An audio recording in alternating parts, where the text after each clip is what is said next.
Alhamdulillah. Bagaimana kabarnya Bapak Ibu hari ini? Alhamdulillah. Masih semangat ya? Semangat. Semangat pagi. Pagi luar biasa. Alhamdulillah. Terima kasih atas kehadirannya para ibu-ibu sekalian yang sudah mau datang untuk mendengarkan aksi nyata saya dalam berbagi praktik baik dalam budaya positif.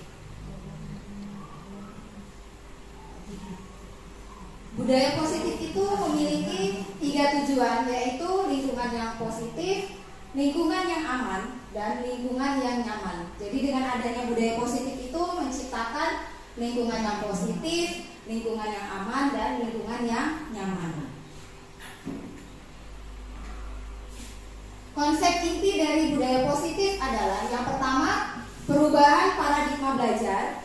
Yang kedua, disiplin positif, teori motivasi perilaku manusia, keyakinan kelas, hukuman dan penghargaan, kebutuhan dasar manusia, posisi kontrol guru, dan yang terakhir adalah segitiga restitusi.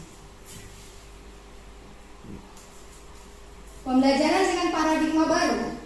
Pembelajaran ini dirancang berdasarkan prinsip-prinsip pembelajaran yang terdiferensiasi sehingga setiap siswa dapat belajar sesuai dengan kebutuhan dan tahap perkembangannya untuk mewujudkan profil pelajar Pancasila. Untuk mewujudkan budaya positif, peran guru di kelas dapat dilakukan dengan membuat kesepakatan kelas bersama murid dalam mencapai visi dan tujuan bersama. Memberi kesadaran kepada murid untuk menanamkan motivasi atas kesadaran mandiri, yaitu motivasi dalam dirinya sendiri. Guru menerapkan segitiga restitusi yang menciptakan kondisi yang mengajarkan murid mencari solusi dan bertanggung jawab atas masalahnya. Guru memilih posisi manajer dalam mengontrol perilaku anak sehingga murid tidak merasa malu atau dihakimi.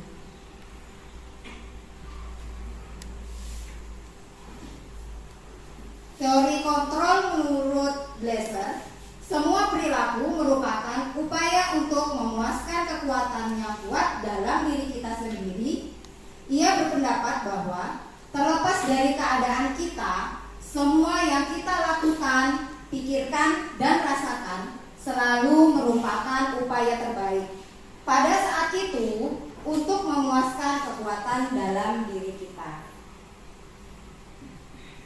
Nah, ini ada miskonsepsi tentang teori kontrol yang biasanya kita lakukan. Yang pertama, ilustrasi mengontrol murid. Ilusi bahwa semua penguatan positif, efektif, dan bermanfaat.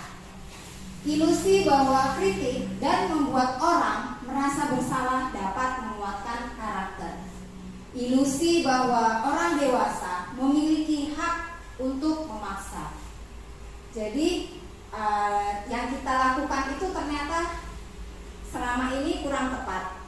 Seperti mengontrol murid, tidak boleh, misalnya tidak boleh datang terlambat, tidak boleh membuang sampah sembarangan. Sebenarnya itu maksud kita baik, tapi mungkin terkadang jika anak melakukan kesalahan, itu kadang kita marah terhadap anak, atau kita memberikan hukuman dan konsekuensi terhadap murid. Dan kita merasa bahwa orang dewasa itu memiliki hak untuk memaksa. Jadi dengan adanya budaya positif ini, kita diharapkan untuk dapat membuat anak itu menjadi nyaman, lingkungan belajar itu menjadi nyaman. Jadi anak-anak itu tidak takut untuk datang ke sekolah. Bagaimana sih seseorang bisa berubah dari paradigma stimulus respon kepada pendekatan teori kontrol? Menurut Stephen R. Covey mengatakan bahwa bila kita ingin membuat kemajuan perlahan, sedikit-sedikit, ubahlah sikap atau perilaku Anda. Namun, bila kita ingin memperbaiki cara-cara utama kita,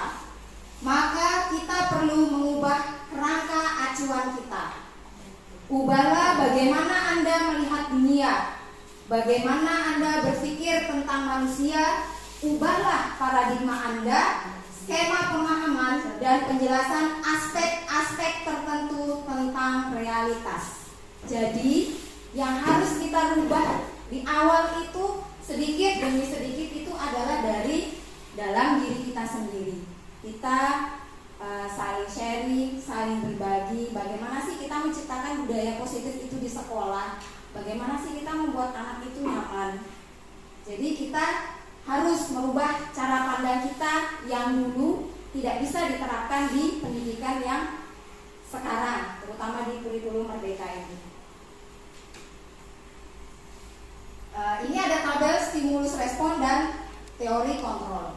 Contohnya, semua orang melihat hal yang sama, tapi menurut teori kontrol, setiap orang itu memiliki gambaran yang berbeda.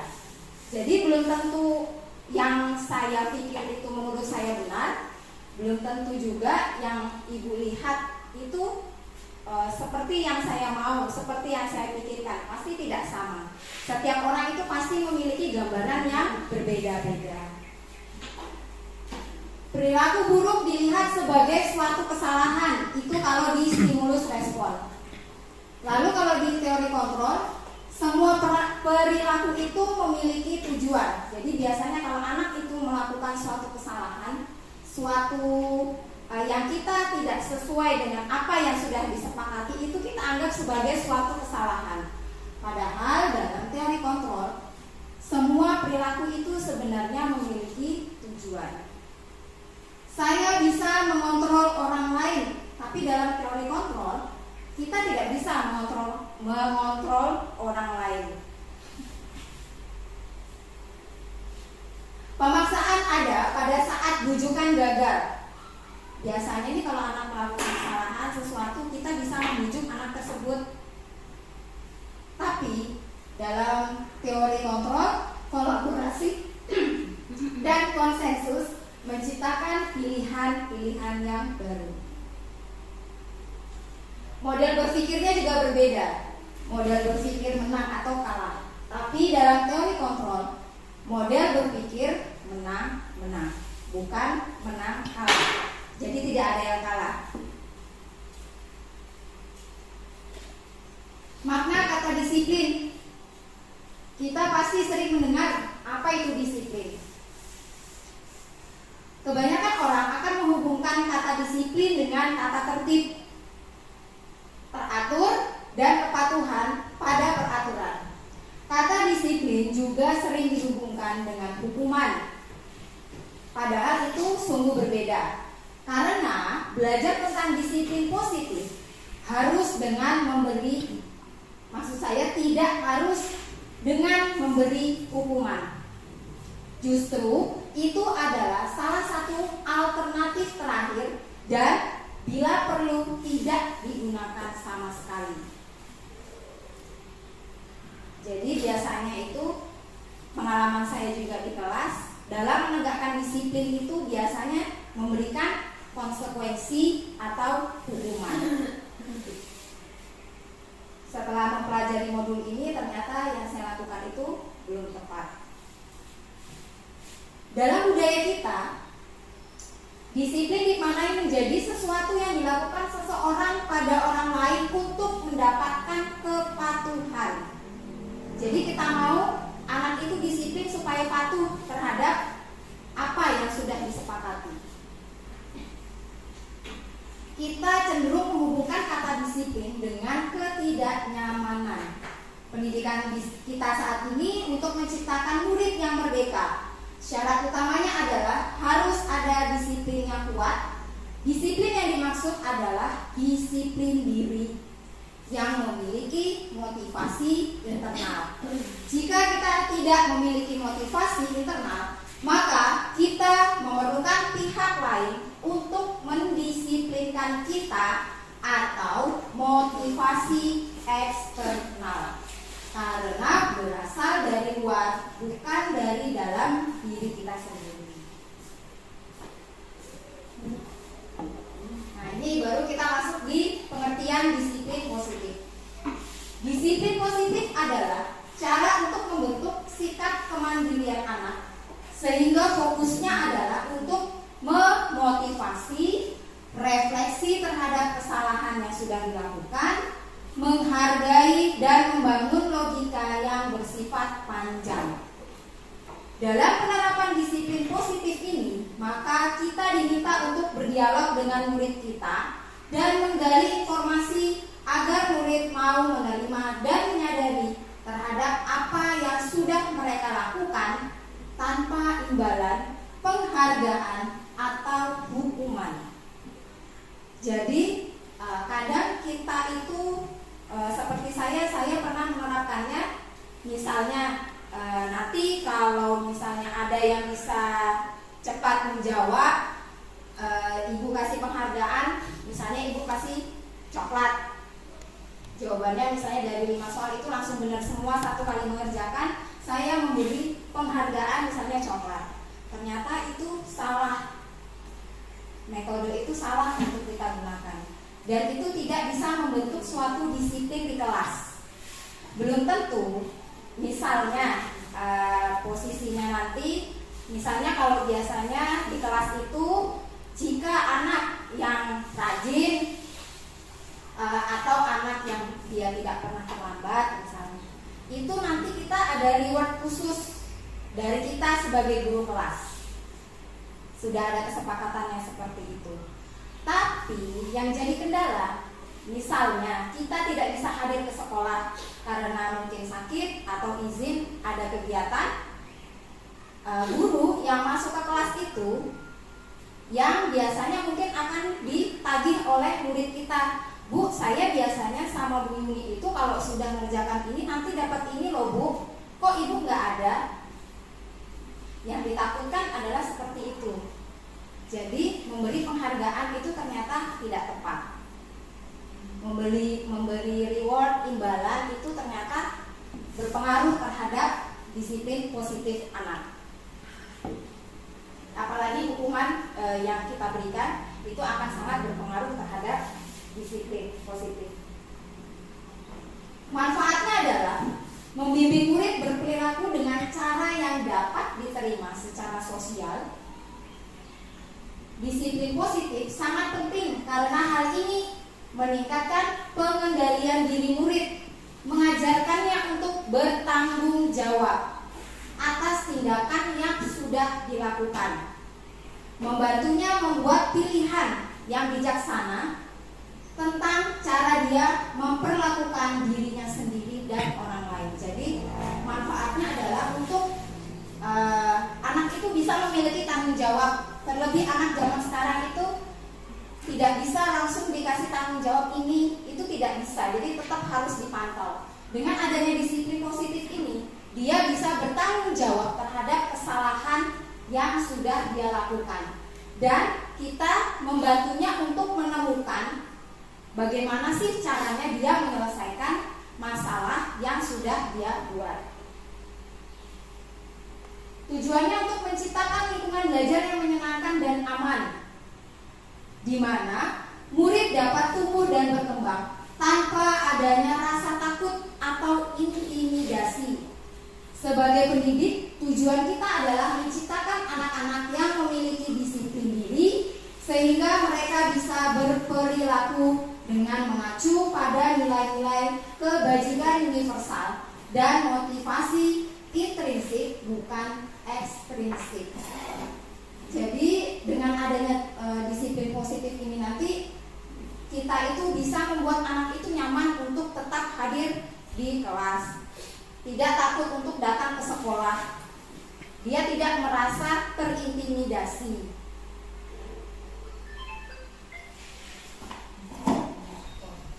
Nilai-nilai kebajikannya adalah nilai yang disepakati bersama, lepas dari suku bangsa, agama, bahasa, maupun latar belakang. Nilai-nilai kebajikan pada institusi atau organisasi dapat berbeda-beda, tapi memiliki tujuan yang mulia. Nilai kebajikan itu harus menjadi landasan perilaku. Nilai-nilai kebajikan tersebut dapat berupa keadilan, keselamatan, tanggung jawab, kejujuran, rasa syukur, berprinsip, integritas, kasih sayang, rajin, berkomitmen, percaya diri, kesabaran, keamanan, dan lain-lain. Kebutuhan dasar manusia. Kebutuhan dasar pada manusia merupakan unsur-unsur yang dibutuhkan oleh manusia dalam menjaga keseimbangan secara fisiologis maupun psikologis. Hal ini tentunya bertujuan untuk mempertahankan kehidupan. Jadi kebutuhan dasar manusia itu bukan cuma secara fisik, tapi yang terpenting adalah psikologisnya juga harus kita perhatikan. Kebutuhan dasar manusia itu merupakan unsur-unsur yang dibutuhkan oleh manusia dalam menjaga keseimbangan baik secara fisiologis maupun fisiologis. Jadi yang pertama adalah kebutuhan bertahan hidup. Kalau dulu saya belajar itu masih SD, SMP itu kebutuhan dasarnya adalah sandang, pangan, dan papan. Nah sekarang lebih dijabarkan lagi, jadi bertahan hidup, kasih sayang dan rasa diterima, kebebasan, kesenangan, dan penguasaan. Jadi bertahan hidup itu kita harus berusaha untuk bertahan hidup, untuk menghidupi diri kita bagaimanapun caranya. Kasih sayang dan rasa diterima. Jadi biasanya anak yang kurang mendapatkan kasih sayang dan rasa ingin diterima di rumah biasanya akan melakukan atau mencari kasih sayang itu di sekolah, akan mencari perhatian dari gurunya. Saya pernah membaca suatu quotes kebetulan di Instagram. Ternyata anak yang di rumah itu kasih sayangnya sudah full terpenuhi di rumah, dia akan ke sekolah itu datang untuk belajar. Tetapi anak yang merasa kurang kasih sayang, rasa diterimanya di rumah itu kurang, dia bukan untuk belajar ke sekolah, tapi apa? Mencari perhatian, mencari bagaimana sih biar saya ini disayang sama teman, biar saya ini disayang sama ibu guru. Ternyata begitu. Pengaruh sekali di rumah itu kasih sayang orang tua, keluarga itu ternyata berpengaruh terhadap psikologis dari anak. Lalu pengakuan atas kemampuan. Jadi manusia itu butuh suatu pengakuan atas kemampuan. Misalnya si A yang sering ikut lomba itu terus yang selalu dibawa. Berhubung sebenarnya yang B ini bisa, si B ini bisa, sebenarnya dia juga mampu, tapi dia tidak percaya diri. Dia takut, memiliki rasa takut untuk mencoba hal baru, menonjolkan dirinya, menunjukkan dirinya bahwa dia bisa. Pas gilirannya si A itu berhalangan hadir atau sakit, ternyata gurunya nunjuk dia nih si B. Ternyata B itu mampu dan bahkan lebih bagus dari yang A. Setelah mendapatkan pengakuan tadi, anak tersebut akhirnya setiap ada lomba dia semangat untuk mengikuti. Seperti itu. Jadi kesenangan dan kebebasan. Motivasi perilaku manusia untuk menghindari ketidaknyamanan atau hukuman, untuk mendapatkan imbalan atau penghargaan dari orang lain, untuk menjadi orang yang mereka inginkan dan menghargai diri sendiri dengan nilai-nilai yang mereka percaya. Biasanya motivasi perilaku manusia itu pasti biasanya yang ini, menghindari ketidaknyamanan atau hukuman. Lalu di beberapa orang mungkin dia melakukan sesuatu itu untuk mendapatkan penghargaan, untuk mendapatkan imbalan. Jadi bukan motivasi dalam diri. Dia mendapatkan motivasi itu melakukan sesuatu yang baik itu dari luar. Jadi untuk mendapatkan penghargaan, kalau aku ini bisa loh. Padahal itu bukan dari dalam dirinya, karena dia mau yang ini tadi, mendapatkan imbalan. Nah, di sini ada hukuman, konsekuensi, dan restitusi. Hukuman biasanya itu sesuatu yang menyakitkan harus terjadi. Kalau konsekuensi sesuatu yang harus terjadi. Restitusi merupakan pilihan. Kalau hukuman itu tidak nyaman untuk murid atau anak untuk jangka yang waktu panjang. Kalau konsekuensi tidak nyaman tapi jangka waktunya pendek. Kalau restitusi menguatkan untuk murid anak dalam jangka waktu yang panjang. Kalau di hukuman, korban mendapatkan keadilan. Kalau di konsekuensi, korban bisa diabaikan. Tapi kalau di restitusi, korban mendapatkan ganti. Kalau di hukuman, murid anak akan tersakiti. Kalau di konsekuensi, murid atau anak dibuat tidak nyaman. Lalu yang restitusi, murid akan mendapatkan penguatan.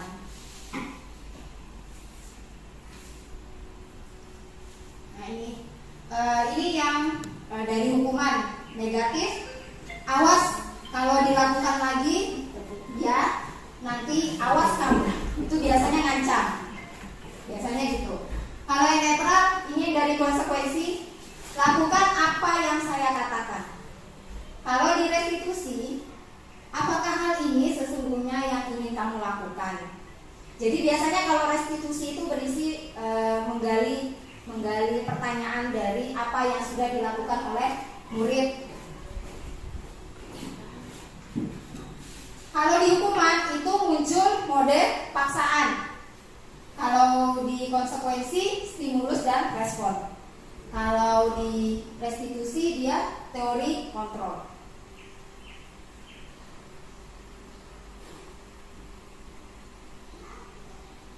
Pada hukuman, dampaknya adalah murid menjadi marah, merasa bersalah, rendah diri, mengasingkan diri, tiba-tiba tidak diharapkan atau sangat dilukai, dibuat guru, menyakitkan, guru menjalani konsekuensi dengan menyalahkan, mengkritik, menyindir, merendahkan. Itu dari hukuman. Kalau dari konsekuensi, kehilangan hak, waktu, jeda, sudah diketahui, masuk akal, dibuat oleh guru dan murid, membantu guru menyatakan peraturan, melakukan peringatan dan menerapkan konsekuensi. Tapi dalam restitusi, murid tidak kehilangan waktu, namun bersemangat untuk dapat memperbaiki diri, berupa undangan untuk mengadakan restitusi. Dibuat oleh murid atau anak, menguatkan guru, menyebutkan keyakinan kelas, membimbing kerangka acuan, berpikir restitusi murid atau anak.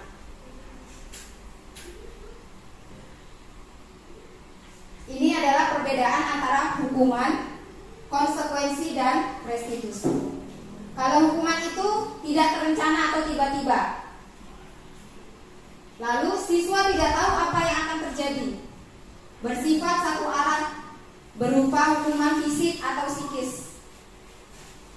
Dari konsekuensi, terencana, disepakati sesuai peraturan, siswa tetap dibuat tidak nyaman, guru selalu memonitor siswa. Kalau restitusi, proses menciptakan kondisi bagi siswa untuk memperbaiki kesalahan.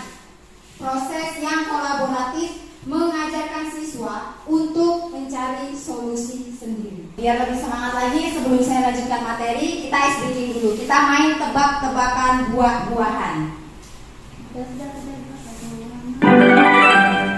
Di teka-teki kali ini, aku akan kasih kamu teka-teki tebak gambar buah-buahan, guys. Kalau kamu hafal semua nama buah, kamu pasti bisa jawab nih. Coba jawab semua pertanyaannya dengan benar ya. Kamu udah siap belum? Kalau udah, langsung aja kita masuk ke teka-tekinya.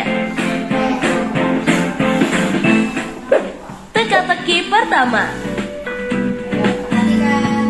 Kalau aku kasih clue gambar dan huruf kayak gini, apa yang kamu pikirkan? Kira-kira ini buah apa ya guys? Jawab cepat dan aku kasih waktu 10 detik.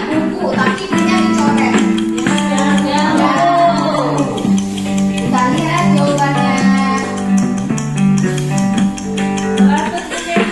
Ayo, kalian udah nemu belum jawabannya? Yap, bener banget. Jawabannya adalah buah jambu ya. Di rumah kalian ada pohon jambu nggak nih? Coba absen di kolom komentar ya. Buat kalian yang masih salah, semangat guys. Yuk kita lanjut ke teka-teki selanjutnya. Teka-teki kedua. Ayo, kalau aku kasih clue kayak gini, kamu bisa jawab gak nih? Jawab cepat selama 10 detik ya. Nangka, mari kita hitung dulu. Ada huruf X dan ada angka-angka. X ditambah angka. Gimana nih guys, kamu tahu jawabannya nggak? Jadi jawabannya adalah buah nangka ya. Ayo, kamu jawabnya apa nih? Makanya fokus ya guys. Teka-teki ketiga. Kalau buah yang satu ini biasa dijual sama tukang buah keliling nih. Kalau kamu tahu, kamu pasti bisa jawab deh. Aku mulai waktunya dari sekarang ya.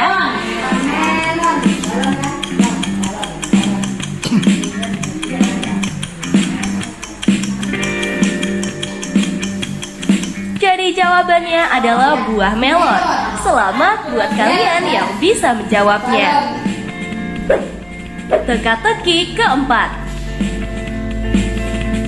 Kalau gambarnya aku kasih yang kayak gini, kira-kira apa jawabannya ya? Aku hitung mundur 10 detik dari sekarang. Mangga. Kita lihat, kita tunggu 10 detik. Kalau kamu jawab buah mangga, kamu bener banget nih. Gimana? Gampang apa susah? Yuk kita lanjut ke teka-teki selanjutnya. Teka-teki kelima. Teka-teki selanjutnya gambarnya kayak gini nih. Buah ini memiliki bau yang sangat menyengat ya. Kira-kira apa ya guys? Coba jawab dan aku hitung mundur dari sekarang ya. Untuk bukan tulangan ya. Tulangan.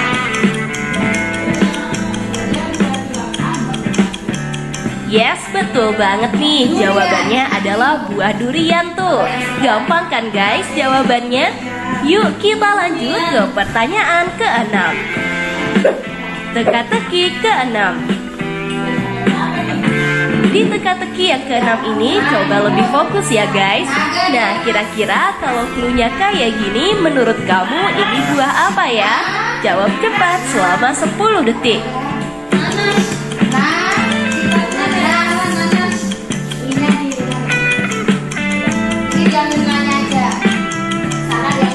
Yaps, betul banget tuh. Jawabannya buah nanas. Kamu udah berhasil jawab berapa soal nih? Yuk kita lanjut ke pertanyaan selanjutnya. Teka-teki ketujuh. Kalau kamu aku kasih clue kayak gini, kamu pasti bisa jawab nih. Aku beri waktu dari sekarang ya.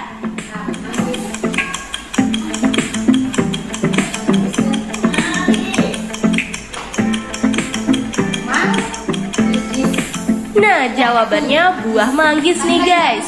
Kalau kamu gak percaya, coba lihat clue gambarnya dengan teliti ya. Yuk kita lanjut lagi ya guys. Teka-teki ke-8. Nah, sekarang kalau kamu lihat huruf dan gambar ini, apa yang kamu pikirkan? Jawab cepat selama 10 detik.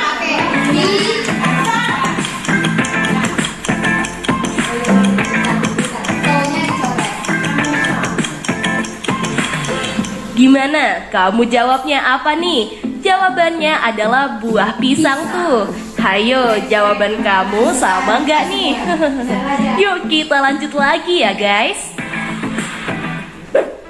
Teka-teki ke-9. Kalau ada huruf dan gambar ini, kamu tahu nggak ya? Coba fokus dan aku mulai dari sekarang ya.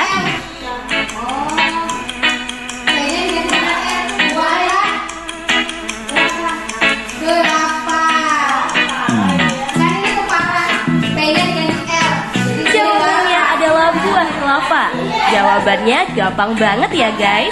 Yuk kita lanjut ke teka-teki selanjutnya.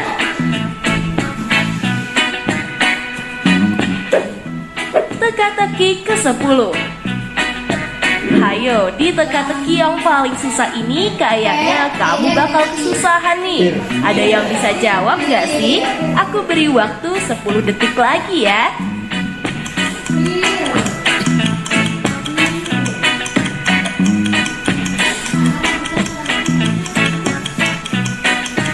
Jadi ini adalah buah pir guys. Hayo, sejauh ini kamu udah berhasil jawab berapa nih?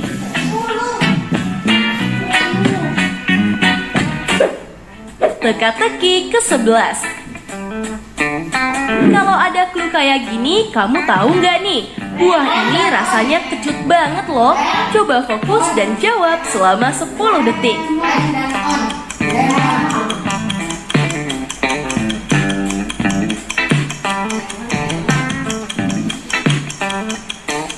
Jawabannya adalah buah lemon. Gampang banget ya guys. Yuk kita langsung lanjut aja. Teka-teki ke-12. Nah, sekarang kalau kamu lihat huruf dan gambar ini, apa yang ada di pikiranmu nih? Jawab cepat selama 10 detik.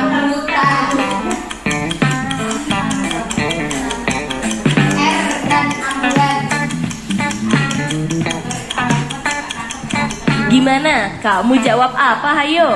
Jawabannya adalah buah rambutan nih. Kamu sama gak nih jawabannya sama aku? Hehehe. Yuk kita lanjut lagi ke teka-teki ke-13.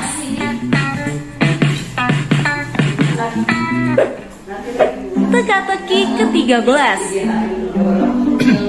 Kalau buah yang ini kalau kalian potong bakalan berbentuk seperti bintang loh. Coba fokus dan jawab selama 10 detik.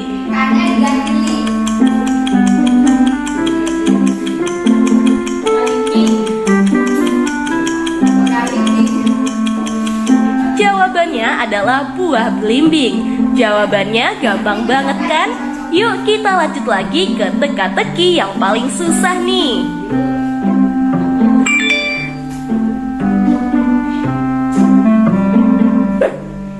Teka-teki ke-14.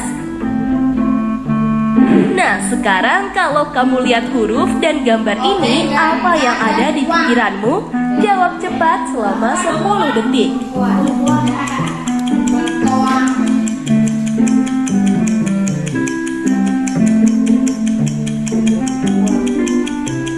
Gimana? Kamu jawabnya apa nih? Jawabannya adalah bengkoang guys. Hayo, jawaban kamu sama nggak nih sama aku? Yuk kita lanjut ke teka-teki yang terakhir.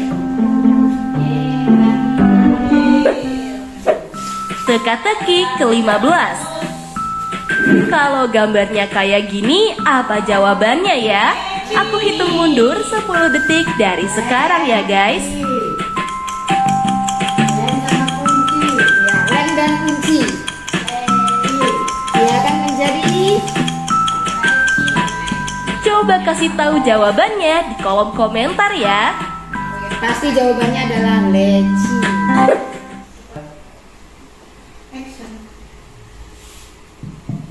Baik Bapak Ibu, setelah tadi kita ice breaking dan mengasah otak sedikit, kita lanjutkan. Saya ingin bertanya pada ibu-ibu yang ada di sini, kira-kira tindakan yang guru lakukan ini termasuk hukuman atau konsekuensi? Yang pertama, mencatat 100 kali di dalam buku kalimat "Saya tidak akan terlambat lagi karena terlambat ke sekolah". Menurut ibu-ibu ini termasuk hukuman atau konsekuensi? Hukuman atau konsekuensi? Konsekuensi. Ada yang menjawab hukuman? Ada tadi ada. Ternyata Berubah ya Bu? berubah. Iya, karena terlambat ke sekolah. Seperti di awal tadi sudah saya sampaikan bahwa hukuman itu melibatkan fisik. Kalau menulis ini kira-kira dia melibatkan aktivitas fisik tidak? Menulis. Berarti dia termasuk hukuman atau konsekuensi? Kalau itu hukuman. Ya, berarti mencatat 100 kali di dalam buku kalimat, saya tidak akan terlambat lagi termasuk ke dalam hukuman. Karena itu melibatkan fisik. Lalu yang kedua, lari mengelilingi lapangan basket 2 kali karena terlambat hadir di sekolah. Hukuman, karena dia disuruh lari 2 kali lagi di lapangan basket. Yang ketiga, membersihkan coretan yang dibuatnya di meja tulis. Membersihkan coretan yang sudah dibuatnya di mejanya. Ayo, kira-kira hukuman atau konsekuensi? Melibatkan fisik. Dia melibatkan fisiknya negatif atau positif? Dia positif. Positif berarti Dia masuk ke dalam konsekuensi. konsekuensi. Betul Bu Siti. Terus selanjutnya murid diminta untuk push up 15 kali karena tidak menggunakan masker ke sekolah. Hukuman karena dia diminta untuk push up. Selanjutnya, mengganti kertas tugas teman yang telah dicoret-coret. Konsekuensi. Bentar, saya lanjut.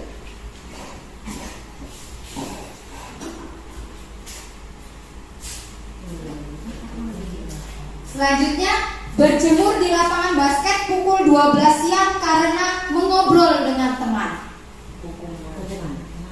Hukuman ada atau konsekuensi nih Bu? Berjemur. Hukuman kan melibatkan fisik. Iya, fisik berarti hukuman. Selanjutnya, murid diminta bertelanjang kaki sepanjang hari karena tidak menggunakan sepatu warna hitam sesuai peraturan sekolah. Selain melibatkan fisik, itu juga membuat siswa menjadi tidak nyaman karena dia malu dengan teman-temannya. Berdiri di depan kelas sambil mengangkat satu kaki karena tidak bisa menjawab pertanyaan. Hukuman. Membersihkan tumpahan air di meja tulis karena tersenggol pada saat belajar. Konsekuensi dari kesalahan yang sudah dilakukan. Kehilangan 10 menit jam istirahat untuk mengerjakan tugas karena terlambat datang dan tertinggal pelajaran. Kira-kira itu konsekuensi atau hukuman? Konsekuensi. Karena dia datang terlambat, kita memberikan jam tambahan 10 menit, dia tidak boleh istirahat duluan. Jadi temannya duluan istirahat, lalu dia yang istirahat.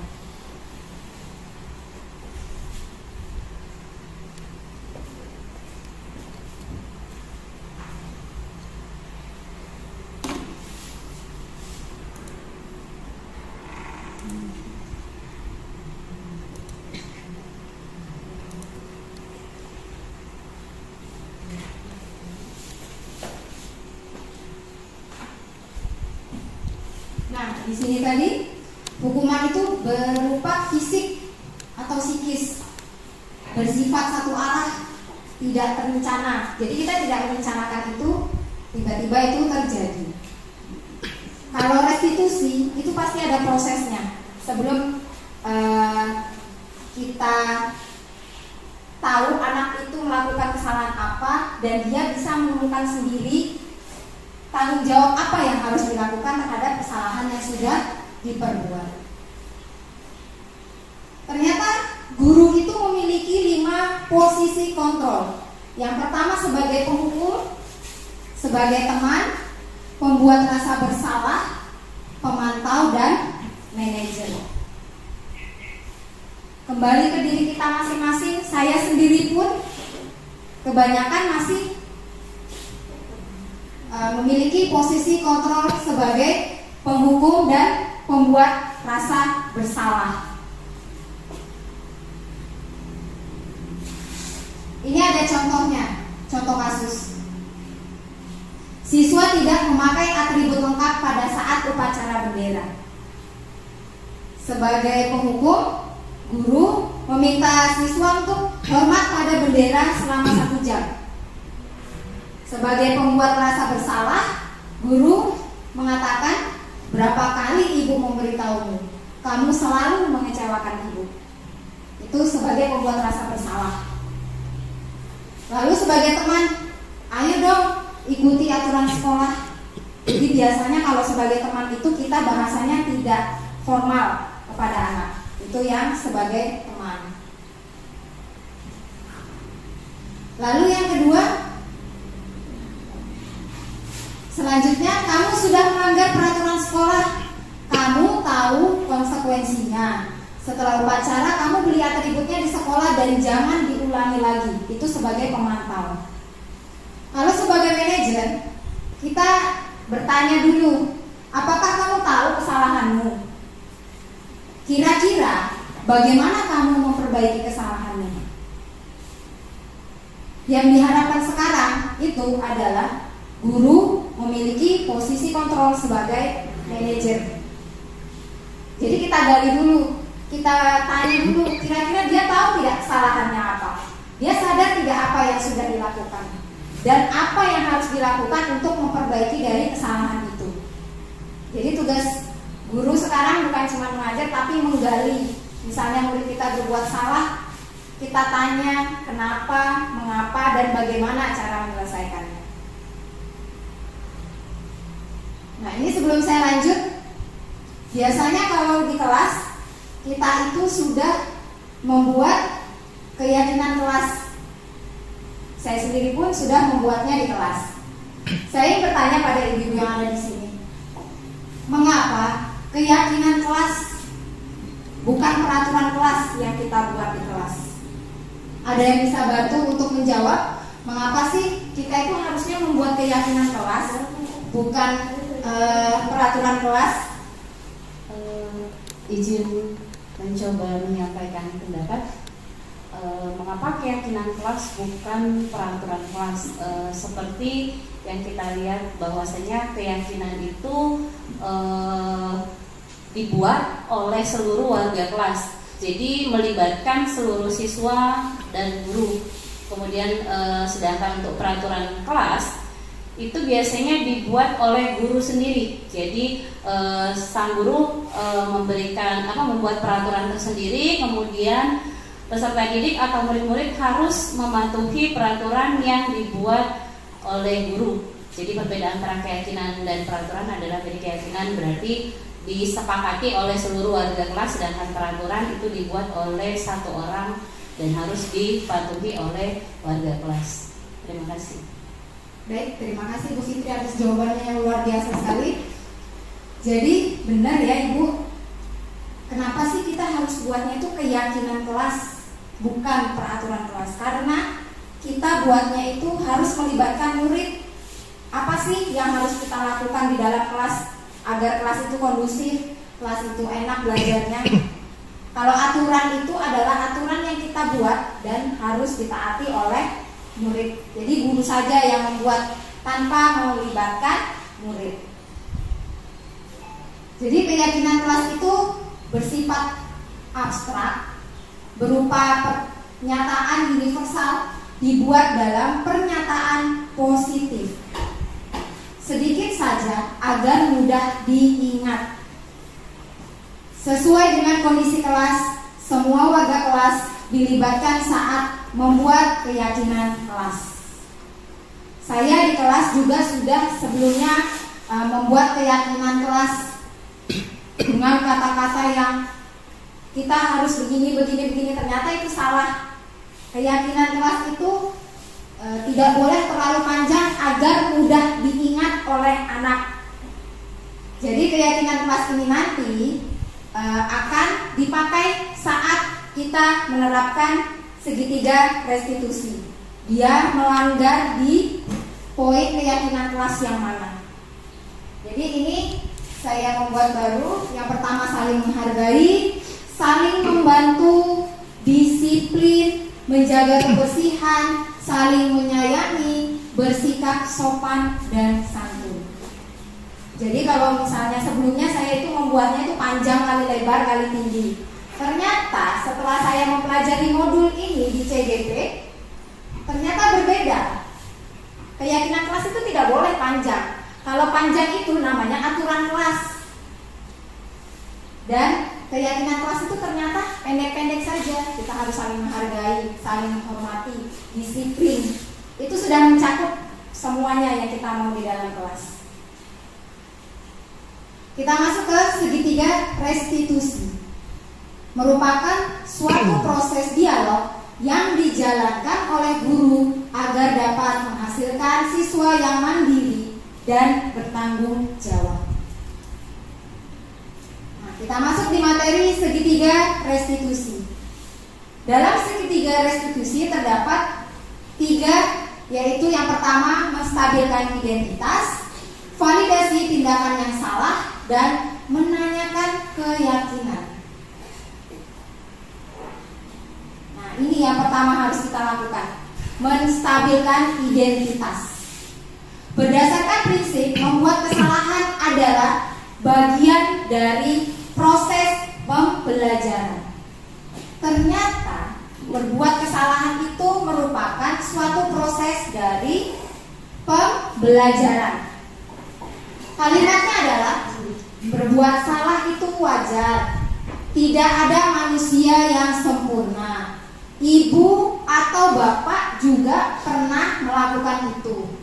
Ibu atau bapak tidak mau mencari siapa yang salah, tetapi ibu bapak ingin mencari solusi dari permasalahan ini. Kamu berhak merasa begitu. Validasi tindakan yang salah. Kalimatnya adalah, kamu pasti punya alasan mengapa melakukan hal itu. Padahal kamu bisa melakukan lebih buruk dari ini ya. Kamu patut bangga karena telah melindungi sesuatu yang penting buatmu. Kamu melakukan karena mempertahankan sesuatu yang penting bagi kamu. Lalu yang terakhir adalah menanyakan keyakinan. Jadi sesuai keyakinan kelas yang sudah dibuat, apa keyakinan kelas kita? Jadi kita tanya lagi nih anaknya, dia tidak menetapi keyakinan kelas yang mana. Selanjutnya, nilai-nilai apa yang telah disepakati bersama? Seperti apa gambaran kelas yang ideal menurut kamu? Kamu ingin menjadi orang seperti apa? Makanya keyakinan kelas itu tidak boleh dibuat panjang agar anak ini bisa ingat. Karena anak sekarang itu daya ingatnya kurang, menurun. Jadi nggak bisa dikasih kata-kata yang panjang. Makanya di kelas nanti bisa sama-sama ibu membuat keyakinan kelas bersama murid. Apa sih yang ingin dicapai di kelas ini? Bagaimana sih? Jadi keyakinan kelas itu pasti anak buatnya, saya pengennya begini. Kita bikinkan kalimat positif yang pendek tapi mencakup apa yang anak inginkan. Waalaikumsalam, Cica. Silakan Ibu Ibu dapat laporan kalau Cica kemarin membolos saat Bapak dan Ibu guru sedang rapat. Apakah itu benar? Iya, Bu. Lalu Ica pergi kemana dan apa yang Ica lakukan?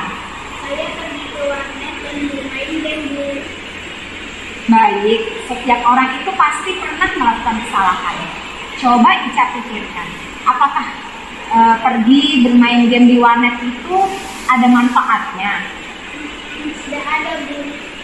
Lalu, membolos yang Ica lakukan itu kira-kira benar atau salah? Salah, Bu. Saya sudah melanggar aturan dan membuat Ibu jadi cemas. Kalau Ibu boleh tahu, alasan kenapa Ica membolos itu apa? Kemarin saya bosan di kelas, kemudian ada teman yang mengajak untuk membolos. Maka saya ikut membolos. Oh gitu. Sekarang Ica sudah sadar belum? Apakah masih akan membolos lagi nantinya? Sudah, Bu. Saya minta maaf. Saya tidak akan membolos lagi. Untuk kedepannya, bila Bapak, Ibu, dan Guru sedang rapat, apa yang akan Ica lakukan? Lalu, apa yang akan Ica lakukan untuk memperbaiki kesalahan ini? Saya akan meminta tugas kepada guru atau Baik, semoga Ica mendapatkan pelajaran bermakna dari kesalahan yang sudah Ica lakukan ya. Baik Bu, saya berjanji tidak akan bolos lagi. Oke, sekarang Ica bisa kembali ke kelas. Iya Bu, terima kasih. Assalamualaikum. Waalaikumsalam. Ini kasus yang pertama membolos. Ini kasus yang pertama adalah membolos. Lalu ada kasus kedua, mencontek Salam, satu. Ayu. Ayu tahu tidak kenapa Ibu panggil ke sini? Hari waktu dia datang dari bulan ini. Oh begitu. Coba kamu ceritakan bagaimana kronologinya. Kemarin saya membawa catatan ke kelas. Ternyata ketahuan guru. Ibu yakin tidak ada murid itu yang sempurna. Ayu sudah bagus. Ayu sudah mau mengakui kesalahan yang sudah Ayu lakukan. Ya Bu, saya berusaha. Kenapa Ayu sampai mencontek? Karena pelajarannya sulit Bu, jadi saya membawa catatan. Menurut Ayu, tindakan yang Ayu lakukan itu benar atau salah? Salah Bu, saya tidak itu dalam membuat data dan menanyakan. Untuk kedepannya, apa yang akan Ayu lakukan saat ujian berlangsung? Saya akan belajar lebih dulu dan bertanya dan guru jika saya belum paham. Bagus. Bapak Ibu guru pasti akan senang membantu Ayu dalam belajar. Terima kasih Bu. Assalamualaikum Bu. Salam. Baik, Ibu. Ternyata mempraktikkan restitusi itu tidak semudah yang dibayangkan. Kami diminta untuk membuat skenario dalam waktu cuma berapa hari. Skenario itu harus diunggah. Lalu kita praktik, videonya ini pun diunggah. Ternyata mempraktikkan restitusi itu tidak semudah yang dibayangkan. Kita harus menggali penyebab. Yang awalnya kita lakukan adalah kita harus mencari tahu dia menyadari kesalahannya atau tidak. Dia mengetahui dia itu sudah melakukan kesalahan apa. Selanjutnya kita gali lagi, kenapa dia melakukan itu. Kalau kita sudah tahu jawabannya, tinggal kita gali lagi. Lalu apalagi yang harus kamu lakukan agar kejadian yang sudah terjadi itu tidak terulang lagi. Jadi kita sekarang itu tidak dituntut untuk marah-marah, menghukum murid, memukul, mencubit. Ternyata dengan seperti ini sebagai guru. Cuman mungkin yang jadi kendala kita adalah bagaimana bukan masalah yang seperti ini. Misalnya dia sudah melakukan kesalahan, misalnya mengambil barang temannya tanpa izin. Itu kita bisa tanyakan dulu, keyakinan kelas apa yang sudah kamu langgar setelah kamu mengambil barang teman. Lalu apakah kamu sudah mengakui kalau misalnya itu memang kamu yang mengambil atau bukan. Jadi kita tidak mengeluarkan otot untuk melakukan segitiga restitusi, tapi itu pasti tidak mudah. Saya pun juga masih belajar. Kita sama-sama belajar karena ini merupakan hal yang baru untuk kita semua.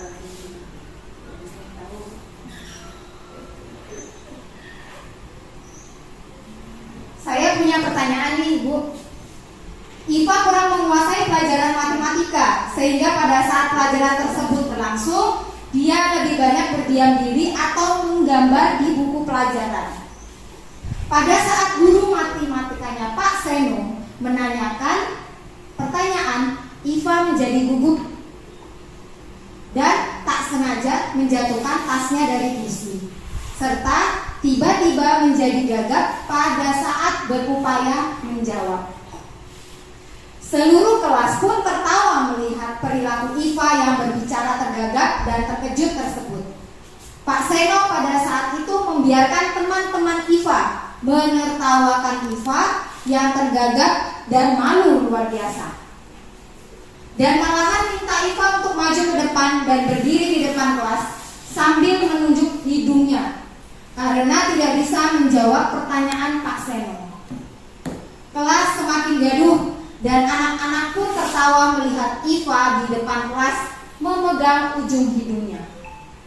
Yang ingin saya tanyakan kepada ibu-ibu sekalian, yang pertama, apakah Anda setuju dengan tindakan Pak Seno terhadap Iva? Tidak. Alasannya kenapa tidak? Membuat Iva menjadi takut, gagap, teman-temannya menertawakan dia. Jadi kira-kira setuju tidak apa yang sudah dilakukan oleh Pak Seno? Tidak. Alasannya? Alasannya Bu? Karena secara spontan ya, jadi secara spontan menanyakan kepada Iva, kemudian itu membuat Iva menjadi bahan bulian temannya. Jadi secara tidak langsung ketika Iva kaget kemudian menjatuhkan tasnya dari kursi, mengakibatkan teman-temannya menjadi bahan tertawaan gitu. Jadi seharusnya Pak Seno tidak atau sekiranya ketika ada murid seperti itu, paling tidak Pak Seno mendekati anak tersebut kemudian menanyakan secara pelan-pelan, tidak secara spontan seperti itu. Mungkin dari saya seperti itu. Baik Ibu, terima kasih. Ya, tentu saja kita tidak menyetujui apa yang sudah dilakukan Pak Seno karena membuat Iva menjadi malu di depan teman-temannya. Dan itu menjadikan psikologisnya anak. Itu bisa membuat dia untuk malas datang ke sekolah. Lalu yang kedua, menurut Anda, tindakan Pak Seno terhadap Iva adalah sebuah hukuman ataukah konsekuensi? Hukuman atau konsekuensi? Karena dia tadi kan menyuruh Iva maju ke depan kelas lalu menunjuk hidungnya. Akhirnya teman-temannya menjadi tertawa. Berarti ini menurut Ibu berarti hukuman ya? Sepakat ya Ibu, kita ini Pak Seno ini melakukan sebuah hukuman karena dia membuat Iva malu di depan teman-teman.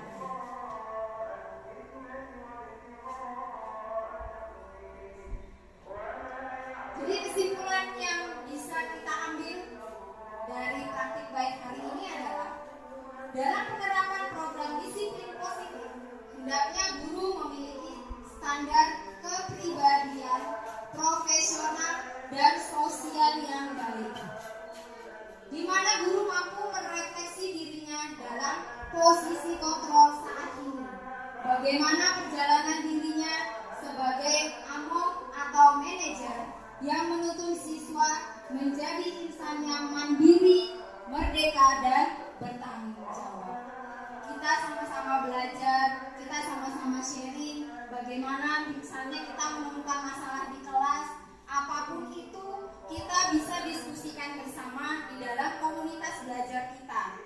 Jadi kita misalnya mengalami masalah tentang perlakuan tentang disiplin, kita bisa tuliskan di buku, kita punya buku catatan khusus.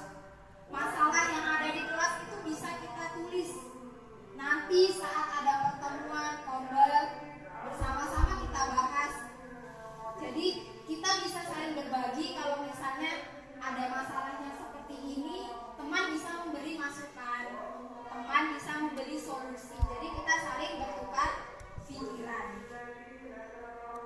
Baik, terima kasih Ibu atas kehadirannya. Semoga yang saya sampaikan ini bermanfaat untuk ibu-ibu sekalian. Kita sama-sama belajar. Saya akhiri. Wassalamualaikum warahmatullahi wabarakatuh. Waalaikumsalam.